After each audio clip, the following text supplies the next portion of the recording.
बिस्मिल्लाहिर्रहमानिर्रहीम।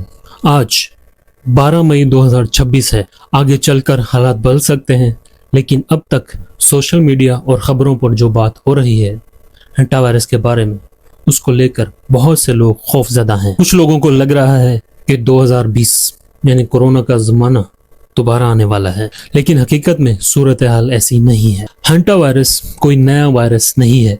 हम इसे कई सदियों से जानते हैं और इसकी खुसूसियात को काफी हद तक समझते हैं। इसके बरक्स 2020 में कोविड-19 का सबब बनने वाला वायरस SARS-CoV-2 एक नया वायरस था। उसके बारे में बहुत कम मालूमात थी और बाद में ये वाज़ेह हुआ कि वायरस इंसानों में बहुत तेजी से फैलता है और वक्त गुजरने के साथ उसकी ये सलाहियत यानी इंसानों में मुंतकिल होने की सलाहियत और ज्यादा बढ़ गई। हैंटा वायरस अगरचे एक खतरनाक और बाज़-औक़ात जानलेवा बीमारी पैदा कर सकता है, लेकिन आम तौर पर ये इंसान से इंसान में इतनी आसानी से मुंतकिल नहीं होता। हैंटा वायरस की एक किस्म जिसे एंडीज स्ट्रेन कहा जाता है, वो महदूद हद तक इंसान से इंसान में मुंतकिल हो सकती है। ताहम इस एंडीज स्ट्रेन ने भी बड़े पैमाने पर कोई वबाएं पैदा नहीं की हैं। इसकी सबसे बड़ी मालूम वबा 2018-19 में अर्जेंटीना के एक छोटे से इलाके में हुई, जहां मजमूई तौर पर टोटल 34 केसेस रिपोर्ट हुए। एक चीज होती है जिसे सेकेंडरी अटैक रेट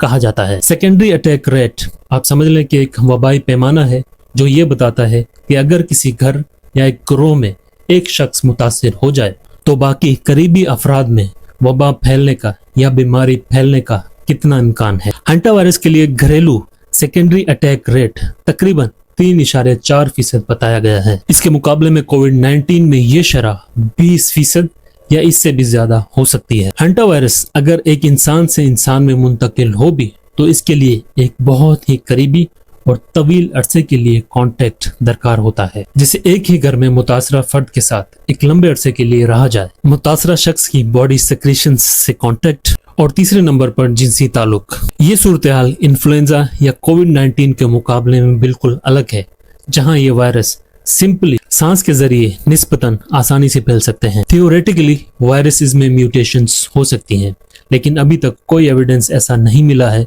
कि हैंटा वायरस में कोई म्यूटेशन ऐसी आई हो जिससे ये इंसानों में बड़ी आसानी से मुंतकिल हो सके। खुलासा ये है कि इस वक्त घबराने की जरूरत नहीं है।